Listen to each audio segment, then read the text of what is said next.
How's everything going? Everything's pretty good. Just chilling at home, taking it easy during this whole pandemic and everything, but everything's good. Yeah, 2020 sure has been a interesting year so far, pretty chaotic. Oh yeah, tell me about it. We definitely couldn't expect this would happen, but what do you do? Just roll with the punches, I guess. Exactly. Yeah, I like that post that you had on Facebook. I think it was like last week about, once concerts, happen again, that people should, kind of join together and help each other. And Mhm.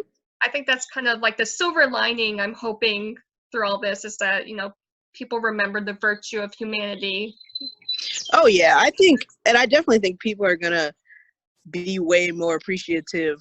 Like when concerts come back and they can finally go to shows again, they're gonna be like, people love shows anyways, but I think people are gonna be like even more just, thankful that they could actually be at one, and like realize how special it is. So I'm excited for it. I think it'll be a good time. I think everyone's gonna be in like a great mood, and just band together at these shows coming up, at least the first few when everything opens up.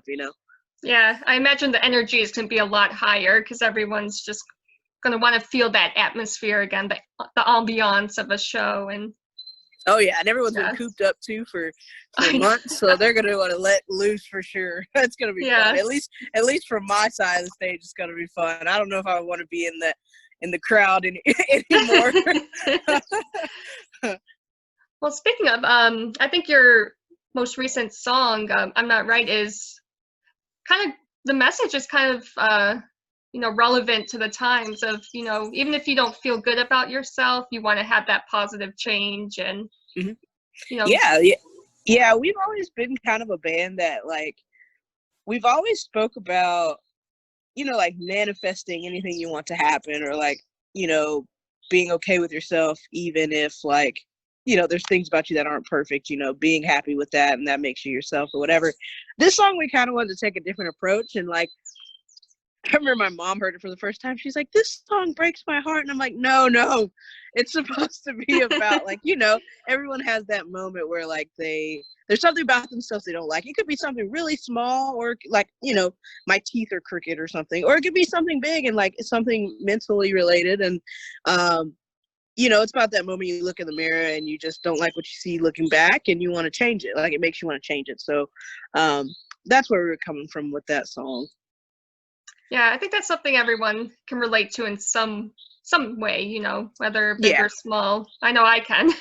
Oh yeah, same. But I think as I get older, I realize there's no point in dwelling on the negative. Oh yeah, of course. And you learn the things about yourself that you can change and that you can't, and you learn to accept them or whatever. Exactly.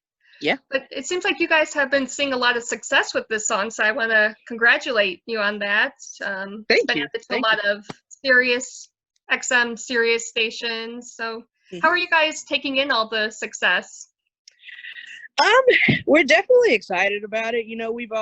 We always have like big goals. We're one of those bands, we have such high goals for our band and our career that we hope things go well.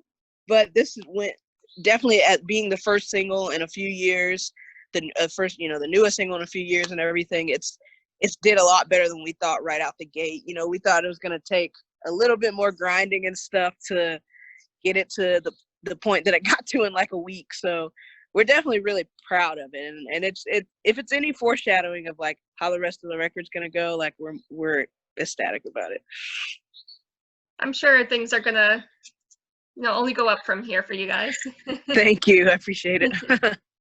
Yeah, and I want to talk a little bit about your guitar playing, because I have to say I envy your playing because you're so good at it. Thank you, I appreciate it. What drew you to the guitar in the first place, and what was your process like or I guess your approach to learning guitar? Yeah, I honestly, like, when I started getting into like heavier music, like rock and metal and all that kind of stuff, I tell people all the time, I've never been the type of person that like is a good bystander. Like if I'm into something, like I have to be in it all the way. Like I want to be involved. So when I started listening to that kind of music, like I instantly just wanted to be like in a band. Like, you know, like I said, I never want to be on the sidelines of anything. That's just my personality. I'm really like gun ho like that.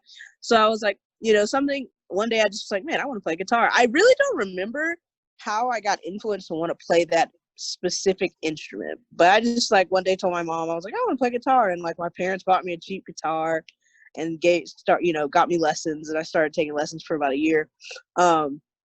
But really after that, I never put the guitar down. Like I was constantly learning my favorite band songs, buying tab books.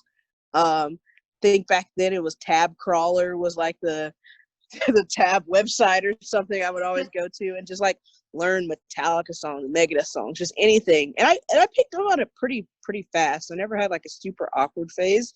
But I used to take it to the bathroom. Like I would not put it down for like 10 to 12 hours every day. So it was kind of a natural thing. Like once I just got into that kind of music, I really took to the guitar and I started jamming with Josh, who's in my band. And, you know, it was kind of a nice fluid progression, I guess. Yeah. I think that's kind of the opposite of me, where, you know, my parents had to force me to practice an instrument, you know. So in hindsight, I wish I had been more like you, where I just immersed myself in it constantly. You know, you don't want to force it though, because then you'll just hate it. I have so many friends who are like, oh, my parents make me practice piano and I hate this. You know, you'll never get good that way. You'll just want to hate it. So like for me, luckily, like it was nothing like my parents forced me to do it. I loved it so much that I just like took pride in it myself. So it was good. I'm glad that I was able to, you know, like I said, never had like that super awkward phase that discouraged me with guitar. So I was able to pick up on it relatively quick. Yeah. That's awesome. And now that you're at the level of playing that you are there any ideal guitarists that you would love to jam with or play with on stage one day? Oh, there's a ton. Slash, Yeah. James Hetfield or Kirk Hammett from Metallica, the guys in Lamb of God, guys in Gojira. Like, there's so, you know, Stephen Carpenter from the Deftones. Like, there's so many guitar players that I just to like get on stage and just like play a song with them or jam with them or anything would be just, it would bring it all full circle. It would be pretty crazy. Oh, that would be awesome to see. Oh yeah, I think it would be awesome to see too. Fingers crossed, you know. Yeah, I've seen Slash, not with Guns N' Roses, but when he was playing with one of his side projects. Oh shit, I'm totally blanking on the name. Is it Velvet Revolver, or it's not Slash? Is it like his like side project thing? What other ones has he been in? He's been in a few. There's like a wasp flying around my head. I'm like, oh gosh. please don't kill me. No.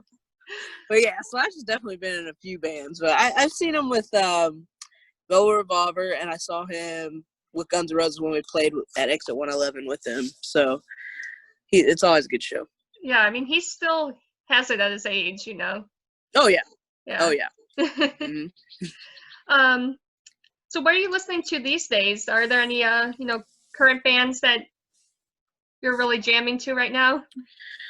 You know, I feel so bad when people ask me this, because I've literally been listening to like, I've really gone back recently and started just listening to a bunch of bands I listened to growing up, which is so it's like, I still do the same. It's like I've been listening to like Linkin Park and like Limp Bizkit and Korn and Metallica and Megadeth, like a lot of just like my classic bands that I love.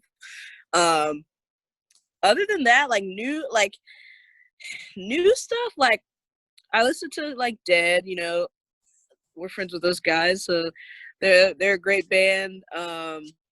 Who else have I been listening to that's like newer? Like, see, that's what I'm saying.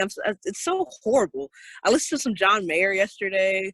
That's it. Like, it's just basically bands that I like grew up, like my Gojiras and Deftones and stuff like that. I've been jamming a lot of that lately. Nothing too new though, which maybe I should get on that, but No, I actually find myself listening to a lot of music that I grew up with too. I don't know.